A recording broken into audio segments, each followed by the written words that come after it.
አረብ ሀገር ላይ እየሰራችሁ ከመዳም ልጅ በጣም ጥንቃቄ አድርጉ። የመዳም ልጅ እህታችንን ምን አረጋት? ከሻወር ስወጣ ለካስ ከኔ ክላስ ከበር ኋላ ተለጥፏል ማለት ነው። ሴትዮዋ ደግሞ እናቱ እንዳጋጣሚ ወደ ሌላ ሀገር ለሕክምና ሄዳለች። እሱ ለካስ ውጭ ያለውን ነገር በደንብ አጣርተዋል። እኔ ደግሞ የማውቀው ታሪክ የለም። በቃ ያው አጠቃኝ። ያው እንግዲህ እግዚአብሔር የፈቀደ ሆነና እርግዝና ተከሰተብኝ ማለት ነው። በሰው ሀገር የመዳሟ ልጅ ደፈራት። የመዳም ልጅ ደፈረሽ? አይ 20 ምናምን ይሆነዋል። የ20 ምናምን አመት ጎረምሳ ነው። ያማል። አዎ። እና የሚገርምሽ ነገር ከዛ በፊት የሆነ መድኃኒት ምናምን ይወስዳል መሰለኝ። በቃ የሆነ ልሞት ነው ምናምን እያለ ይንጠላጠላል በዚህና እኔ ቆልፌ ምናምን በቃ ራሴን በጣም ነበር የምቆጣጠር ማለት ነው። የሆነ ጦርነት በይ እንደዚህ የሌለ በቃ በጣም እፈራ ነበረ። ግን በቃ እግዚአብሔር የዛ ቀን አጋለጠኝ ማለት ነው። ከዛ ሆነ የቻልኩትን ታግዬ ነበረ። ግን እንግዲህ ምንም ማድረግ አልቻልኩም። እርግዝና ተከሰተብኝ። ከዛ ልክ ስትመጣ ነገርሻት? አይ አልነገርኳትም። ከዛ ዝም አልኩኝ ወር እስኪሆነው ድረስ በቃ ተመልሼ እንደዛ ባረገ በሳምንቱ ወደ ጃዛ ቦታ ተመለስኩ። ጓደኛዬ ደግሞ ወደ ስራ ሄዶ ነበረ። ምን ሆንሽ ምናምን ሲለኝ አይ አሞኝ ነው ምናምን አልኩት ማለት ነው። ከዛ ነው ቦይፍሬንድሽ አንቺ የምትኖሪበት ይጃዛ? አይ ይመጣና ይሄዳል። አቡዬ እዚህ ጋር ልትይልኝ የምፈልገው ማለት ነው ይው እረፍት ሄጄ ከጓደኛዬ ጋር ቆይቼ በመጣው በሳምንቱ ይሁን በእንደዛ ነው ይሄ ጥቃት የደረሰብኝ ማለት ነው። እንግዲህ ይሄን ነገር እንዳትረሺ ማለት ነው። ከዛ ቆይ ማሪ ኢጃዛ ሄደሽ በተመለሽ ሳምንት ነው የተጣረው የሴትዮሽ ልጅ የደፈረሽ? አዎ እንደዛ ነው። በትክክል ቀኑን ይሄ ነው ብዬ የማስታውሰው ነገር የለም። እንዳዲስ ከተመለሽ ወይ እንዳዲስ ለስራ እነሱ ጋር በተመለሽ በሳምንት እንደዛ ከተመለስኩ ሳይሆን እየሰራው እረፍት ሄድኩኝ።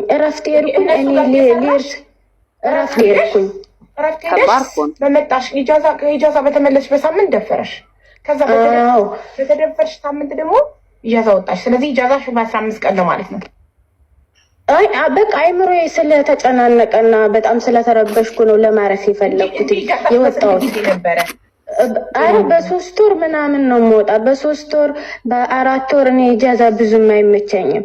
እንደዚህ እንደዛ ነው ኢጃዛችሁ መሰለኝ። በ2 ወር ምናምን ነው እዚህ ካታር፣ ዱባይ፣ ሌላ አረብ ሀገራት የጠፉ ልጆች በሳምንትና በ15 ቀን ነው። እንደወረ ዘመን ከተባለ በ15 ቀን ነው ወይ በሳምንት ነው ኢጃዛ የሚወጡት። ሳውዲ ግን በ2 ወር በወር ምናምን ነው ኢጃዛ የምትወጡት አይደል?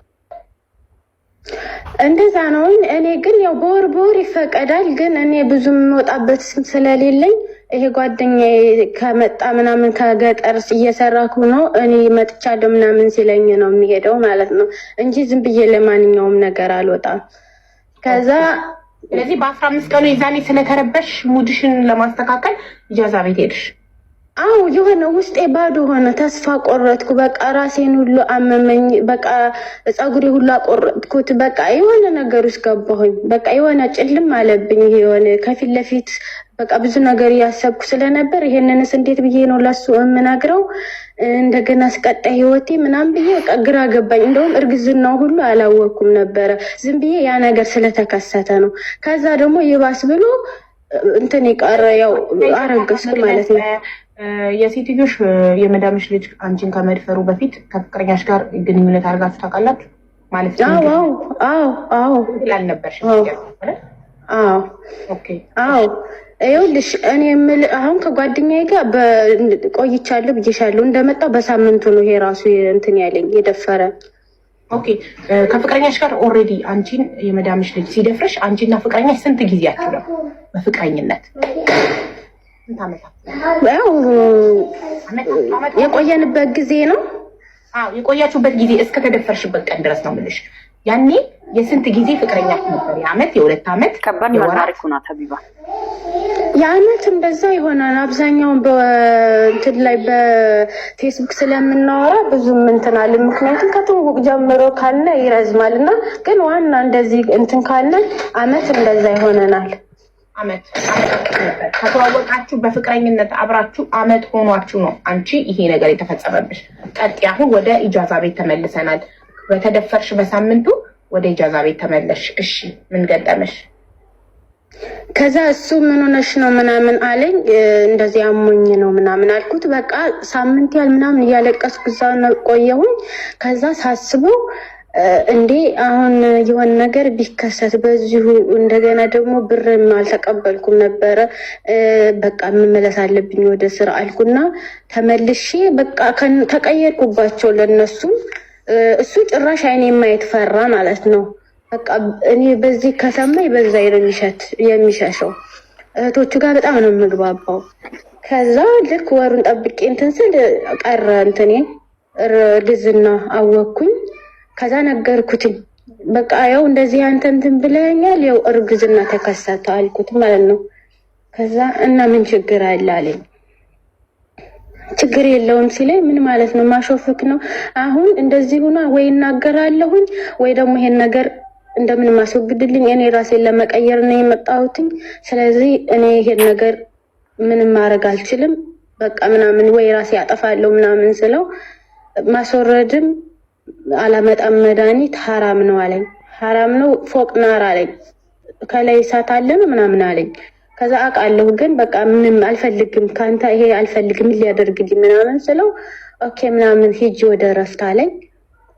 እሺ ብዬ ወጣሁኝ። መድኃኒት ሊያመጣልኝ ምናምን ማለት ነው። ከዚህ ጓደኛዬ ካለበት ኢጃዛ ሳይሆን የሄድኩት ከጓደኞች ከአንዷ ጓደኛዬ ኢጃዛ ቤት ሄድኩኝ እንዳያውቅ ይሄኛው ብዬ ማለት ነው።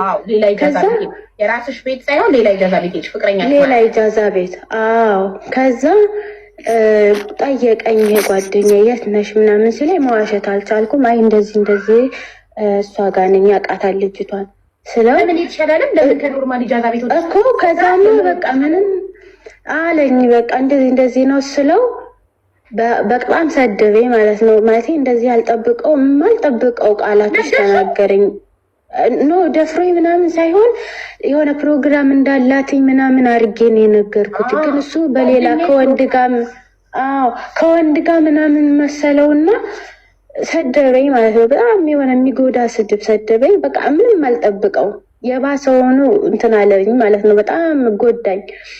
ከዛ ዝም አልኩትና እሱን በቃ ከዚህ በኋላ እንደውም እንዳትደውል ምናምን በቃ ከዚህ በኋላ ታስፈልገኝ ምናምን አልኩትና በቃ የሌለ አጭር ናት፣ በጣም ደግሞ ከባድ ናት። አረብ ሀገር ብዙ ሰው የእናንተን ድካም የእናንተን ህመም ማንም አያየው። የምር ነው። አሁን እቺ ልጅ በምን ውስጥ አልፋ እንደዚህ አይነት ቦታ እንደደረሰች ማንም አያውቅም። ተደፈርኩ ብላ ብታወራ ራሱ ከስንት አንዱ ካልሆነ አብዛኛው ለስራ አይደል ሄድሽው እሱ ፊት ምን እንደዚህ አይነት ልብስ አስለበሰሽ ማቀል ልጅ አለሽ የመሳሰሉ ቃላቶችን ነው የሚወሩት እንጂ የምር ተጎርታ ነው የምር እቺ ልጅ አስገድዷት ነው ብሎ ማንም አይረዳም። እና እህቶቼ ከምንም በፊት ራሳችሁን ጠብቁ። ቤት ውስጥ ጎረምሳ ካለ ይሄ ከ20 ከ18 ያለፈ ወንድ ካለ 15 ራሱ ያለፈ ካለ ራሳችሁን ጠብቁ። ከነሱ ጋር ብዙ መሳቅ አያስፈልግም። የምሬ ነው የምላችሁ። እቺ ልጅ ይዋት ካላሟ ስንት ካሰበችበት ስንት ካቀደችበት ነው ወደኋላ የቀረችው። የገዛ ፍቅረኛዋ ራሱ ለአይምሮ የሚከብድ ቃል ነው የተናገራት። ስለዚህ በህይወታችሁ ውስጥ የትኛውን ቦታ ልትሆኑ ትችላላችሁ። ራሳችሁን ጠብቁ። የሆነ ነገር ከሆናችሁ በኋላ የትኛውም ሰው ማውራቱን ነው እንጂ እናንተ ማገዙ ላይ የለም። እኛ ሰዎች ስንባል ማውራትና መፍረድ ላይ ጎበዝ ነን እንጂ የምርች ልጅ እኮ እንደዚህ ሆና ነው የምር የገጥሟት ነው ብሎ የሚረዳ ሰው ከስንት አንዱ ነው። እና ለአንቺ ፈጣሪ መፍትሄውን ይስጥሽ እህት። እናንተ በሷ ቦታ እንዲህ አይነት ነገር ቢገጥማችሁ እናንተስ ምን ታረጋላችሁ? ከሷስ ምን ተማራችሁ? አዳዲሶች ቤቱን ሰብስክራይብ አድርጉ፣ ነባሮች ደግሞ ቪዲዮውን ላይክ አድርጉ። እንድሰራላችሁ የምትፈልጉት ቪዲዮ ካለ ጻፉልኝ። መልካም ጊዜ